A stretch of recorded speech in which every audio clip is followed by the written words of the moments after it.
તમારું નામ? મારું નામ દિનેશ ટોપિયા, ગામ ધોરાજી. અમારે અહીંયા ટેટીન તરબૂચનું વાવેતર કરેલું છે. આ હીટવેને હિસાબે બહુ નુકસાની એવી છે ખેડૂતને.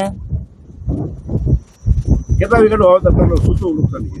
7-8 વીઘાનું ટેટી અને 7-8 વીઘાનું તરબૂચ છે. વીઘે કેટલો ખર્ચો આવે? વીઘે 40-50 હજારનો ખર્ચો આવે. બગડવાનો કારણ શું દાદા? આ હીટવેને હિસાબે. કેટલો ઉતાર આવશે? ઉતારાનું તો અટાણે નક્કી જ નથી થતું. બગડો છે માલ એવડો. વાવેતર આવશે 30% જેવું ઉત્પાદન આવશે.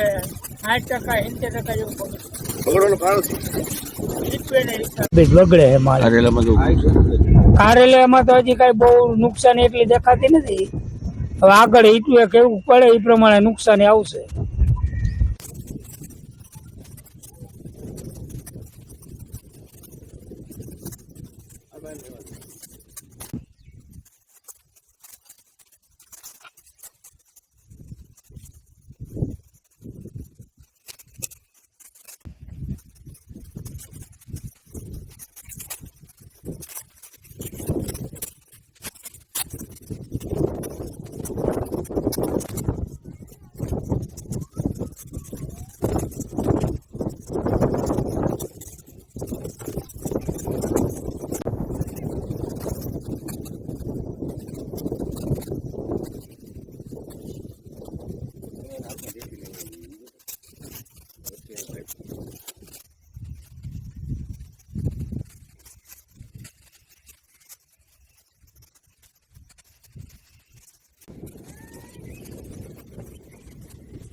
મનસુખભાઈ ગોરધનભાઈ રાખોલિયા. મનસુખભાઈ, અત્યારે જે ઉનાળો અત્યારે તાપ છે, અત્યારે 42 ડિગ્રી ઉપર પાર કરી ગયો છે. ખેતીનો ને કારેલાનું વાવેતર તો શું કહેશો? એટલે એ કારેલામાં ગરમી લાગી ગઈ, કેટીમાં ગરમી લાગી ગઈ અને અંદર જેવો પડાવ રખડે છે. હવે એમાં અમારે વેચવું કઈ રીતે? 50% ઉપર તો બગડી ગયું છે. હવે અમારે શું સમજવું? શેના હિસાબે થાય બધું? આ ગરમી, તાપમાન 40-45 ડિગ્રી તાપમાન પડે એમાં શું બહુ નુકસાન થાય. બહુ નુકસાન છે. તમારું નામ? ગિરીશભાઈ સતાસિયા. ગિરીશભાઈ, અત્યારે તાપમાન ઊંચું છે, શું કહેશો? તાપમાન ઊંચું છે એટલે ખેડૂત અત્યારે બધાને બહુ તકલીફ છે. આ એક તો ઊંચા તાપમાનમાં અત્યારે ઉનાળું વાવેતર હોય ને એ બધામાં લગભગ નુકસાની આવે.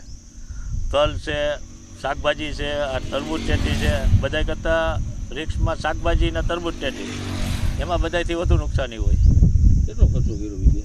વીઘે અમે 30-35 હજાર 40 હજાર લગીના ખર્ચા હોય વીઘે. દવા, ખાતર, બિયારણ, મલ્ચિંગ કર્યું હોય અને સામે ઉત્પાદન 50-60 હજારનું થાય વીઘે, એટલે જાજુ નુકસાની જાય. નુકસાન જવાનું કારણ શું? ટેમ્પરેચર વધારે હોય એટલે શું થાય, માલ બગડી જાય. ત્યાર માલ જાજી ટાઈમ, એ અઠવાડિયાનો પીરિયડ હોય કે પાકતા એને પરિપક્વ થાય પછી તોડતા એને અઠવાડિયું લાગે. એ અઠવાડિયામાં ત્યાર માલ તૂટી જાય, તૂટે નહીં એટલે નુકસાની જાજી જાય, ઓછો પડી જાય.